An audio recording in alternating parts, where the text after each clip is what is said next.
Welcome to Chris's Bread. We're going to learn how to make gluten-free sourdough bread.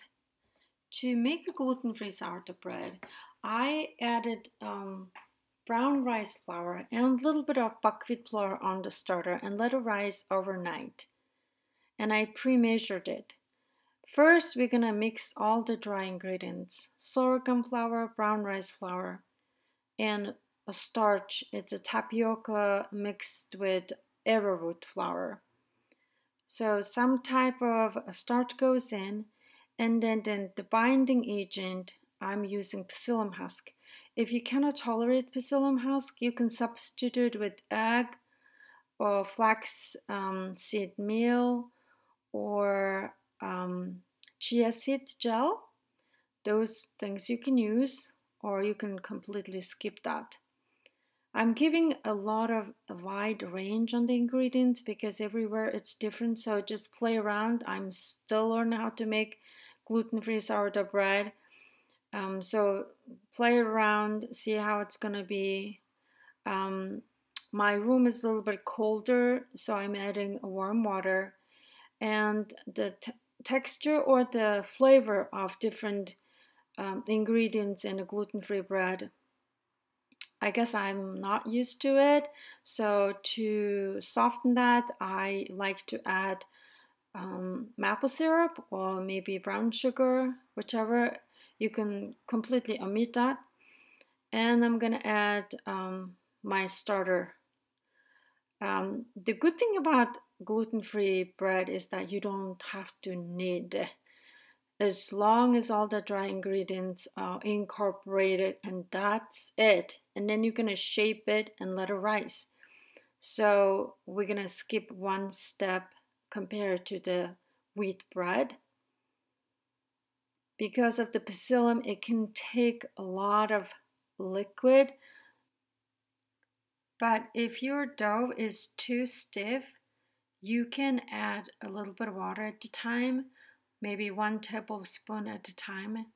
That will do it. To shape it, as long as you just put them all together, sometimes if it's sticky, you can wet your hand, and sometimes that helps. And I'm sprinkling brown rice flour and shape it. You can see that this dough is a little stiff. I tried making a softer dough, and then once it goes in the oven, it seems like it turns into a little flatter bread, so that's why I'm purposely making it a little stiffer.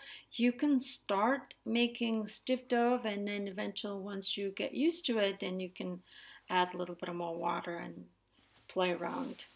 So my room is a little cold, so I'm putting in a warm place in my house and also covering with the kitchen towel. It took me about 3 to 4 hours. It can take longer. Sometimes you can let it rise overnight. You can put it in the fridge if you want.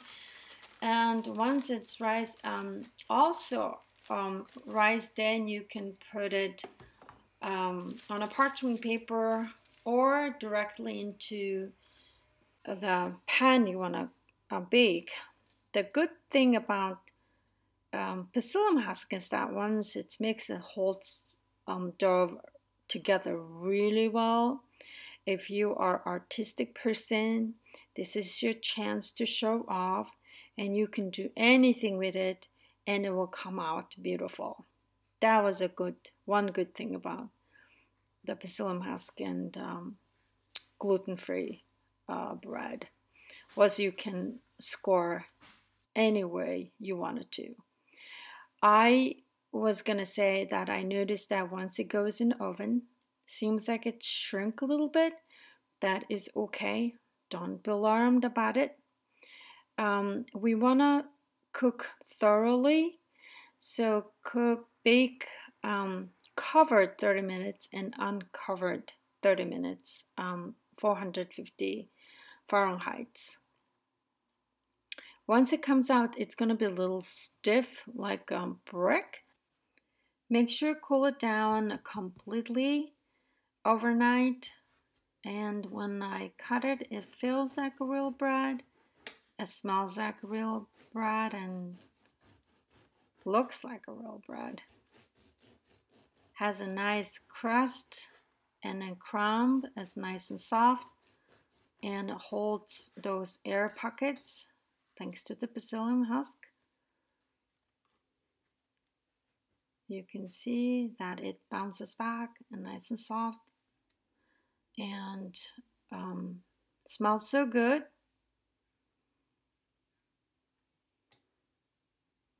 It looks darker because I added a little bit of buckwheat flour and tastes really good. Now you know how to make gluten-free brown rice sorghum bread and follow the recipe and enjoy it.